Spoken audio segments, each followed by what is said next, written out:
In the quiet hills of Bethlehem, where the air was filled with the scent of olive trees and wildflowers, a young shepherd named David spent his days tending his father Jesse's sheep.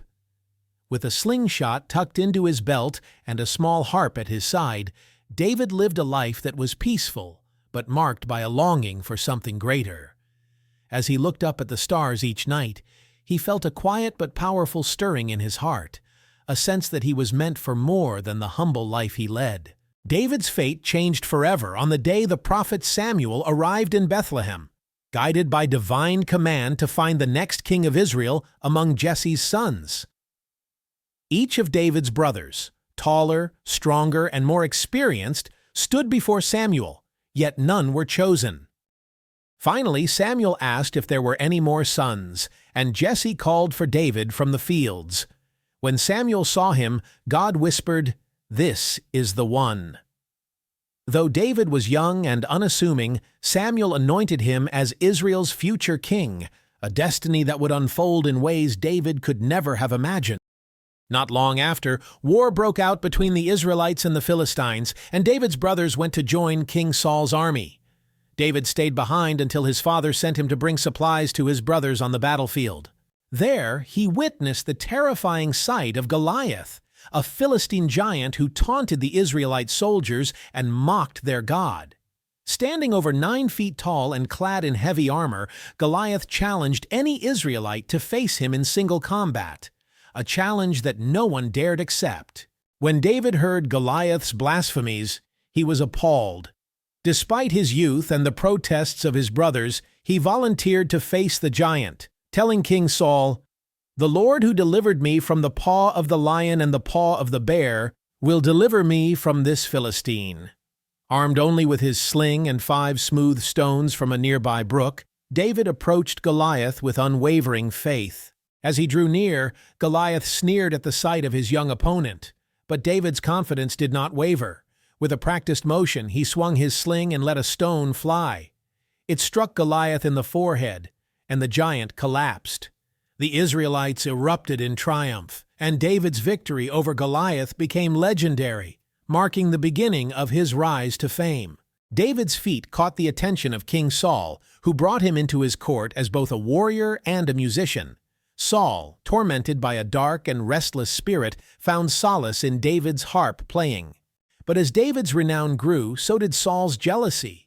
The people began to sing, "Saul has slain his thousands, but David his tens of thousands." And Saul's heart grew bitter with envy.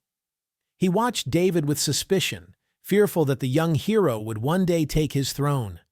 Several times, in fits of rage, Saul tried to kill David, but Saul's relentless pursuit of David came to an end when the king fell in battle against the Philistines. With Saul's death, the people of Judah anointed David as their king, marking the beginning of a new chapter. After years of struggle, David's journey to the throne had begun in earnest, but his challenges were far from over. For 7 years, he ruled only over Judah, while the house of Saul clung to power in the north. A time of civil war and strife ensued, but David's wisdom and patience eventually united the tribes of Israel, and he was anointed as king over the entire nation. Under David's leadership, Israel flourished. He established Jerusalem as the capital, a city that became both the political and spiritual heart of Israel.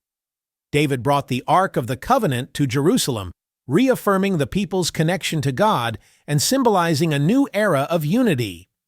His reign brought military victories, prosperity, and a vibrant musicians, poets, and craftsmen gathered in Jerusalem.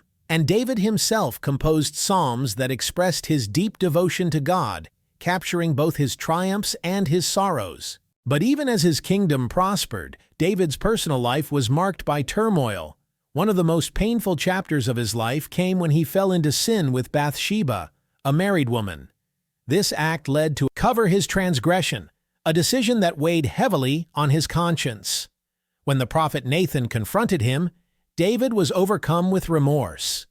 He repented sincerely, and though he was forgiven, in his later years, David faced heartbreaking conflicts within his own household.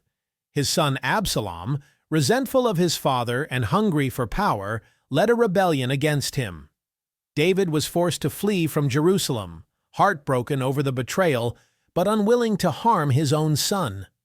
Eventually, Absalom was killed, and David's grief was profound. These struggles reminded David and his people that even the greatest leaders are fallible and must seek forgiveness and redemption. David's life, marked by extraordinary achievements and profound failures, left an indelible legacy. He was more than just a warrior and a king. He was a man after God's own heart, whose life embodied the complexities of leadership, the cost of sin, and the power of faith. His Psalms, filled with raw emotion, remain a testament to his deep relationship with God, echoing with themes of trust, repentance, and hope. Through victories and failures alike, David's unwavering faith carried him, teaching future generations about the strength that comes from surrendering to a higher purpose. David's story resonates as a reminder that greatness often arises from humble beginnings. His life journey, from a shepherd boy to a mighty king, speaks of the resilience of the human spirit, the importance of loyalty, and the transformative power of faith. Even after his death, his legacy continued through his descendants, and the promise of a future king from his line would echo through the ages, shaping the destiny of Israel and beyond.